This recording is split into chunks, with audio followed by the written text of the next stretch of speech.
Zooming in specifically on even schematic and PCB design, one of the issues that has plagued attempts to automate design is the fact that schematics don't even contain, in some sense, rigid information, right? If you just take apart a schematic file, you really have just a bunch of blocks with presumably part numbers or maybe something that says R1 100 ohms shrug on it, and that information just gets passed as raw, almost graphics to the layout person. So I think there's a tremendous potential to rethink now that automation is becoming possible and that AI is encouraging automation to happen, giving more information to the automation so that it can actually make intelligent decisions. As we give AI the ability to know that we're not just connecting dots, but we're dealing with high-speed signals or high currents, it can then pull on the tools that exist in the form of physics simulations and then solve the board layout until the tools give you a pass.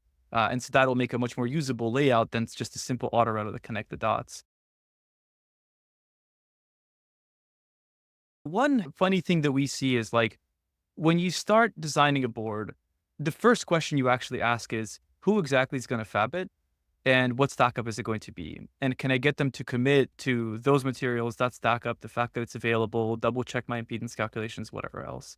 And then you go through this process of potentially taking weeks or a month of doing layout. And then you might find out that something changed. Some material went out of stock or something like that. Or for whatever reason, procurement is asking you to go and use a different fab or whatever it might be. And the process of we'll just change the stack up and change the design, it's not that easy. It takes a very long time to go back and do that. So I think that's one really obvious place is automation basically gives you a free ability to explore a lot of options at the same time, right? So as a designer, you focus on the schematic and then you just simply ask the question, what all stackups could this be made with, right? Let's explore everything from something simple like 4 layers in a large board to more complicated stackups and different materials and weigh the trade-offs. So if a fab comes back and says, hey, we don't have that material in stock, we have this replacement, and it's off by 10% of the dielectric constant or something like that. No problem. You just regenerate in an hour, review your results, and you're good to go. Certainly on the design side, I think there's going to be a large change. We were just at PCB West last week or a couple of weeks ago, and the keynote address was specifically on this topic of what's going to happen with AI for PCB layout and how is it going to influence everybody in that room. And the consensus that the speaker gave was that 7 to 10 years, you should expect it to be largely or fully automated.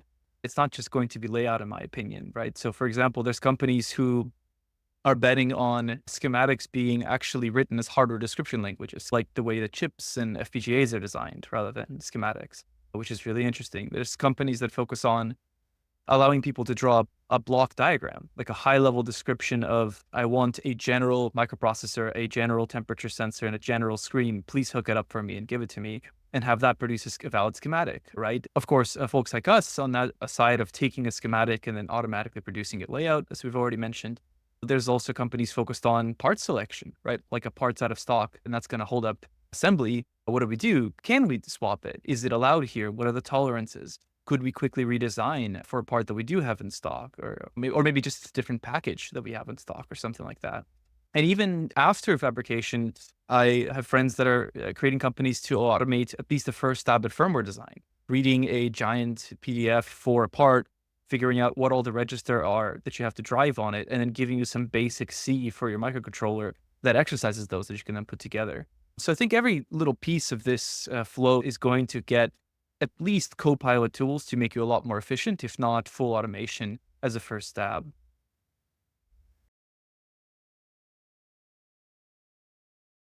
One of the big shifts that's happening because of AI is that like creating automation, even just programming, right? Writing code can now happen in a standard language, right? So you no longer have to learn C or Python or Java to write code.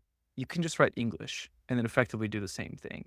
And so that means that a lot of people who didn't previously see themselves as software engineers could write automations and therefore help their company speed up processes and make them more streamlined. The other thing I'll say in general is that automation, like there's a common fear that people have, like the elephant in the room of, is it going to take my job? And I think we've seen historically over and over again that what actually happens is the people stay, they go up an abstraction level, overall the output of that company goes up and the company actually just needs more people, right? In fact, compiling code used to be a manual job and people argued for a long time that it would never be automated. And of course, now that would be a ridiculous thought. So I would think that with that, the most important thing, the most important skill to have is just to know what question to ask, right? If suddenly something new has been automated and done, where else are there issues? Where else are there bottlenecks? Like, what else should we be focused on now that a new problem or an old problem has been solved? I think that's an important thing to continue to do, and just to be aware that AI is available to help you with that process. Because we're used to segmenting markets effectively by industry, aerospace and medical and so on and so forth. I actually have an opinion that the segmentation will happen not necessarily by industry, but more by job title. So if you think about it, even any given company, SpaceX, where I worked for a long time, it designs everything from really simple boards to really complicated boards. And just by the nature of the problem, getting automation and AI to help with something really sophisticated that has tens or hundreds of thousands of parts is just much harder than getting it to help with something that should be really trivial that maybe is even done on a breadboard today because somebody didn't even have the skills to do basic layout. So I imagine the biggest shift happening first with the teams that are either focused on simpler designs, so people who are focused on test boards, breakout boards, basic kind of manufacturing equipment to facilitate the integrations between tools and whatever else. So I think we're going to see it in every industry relatively simultaneously, but it'll first happen in the kind of like R&D, early adopter, kind of non-critical path groups. And then as the capabilities are proved out, they'll move up the value chain into the critical path.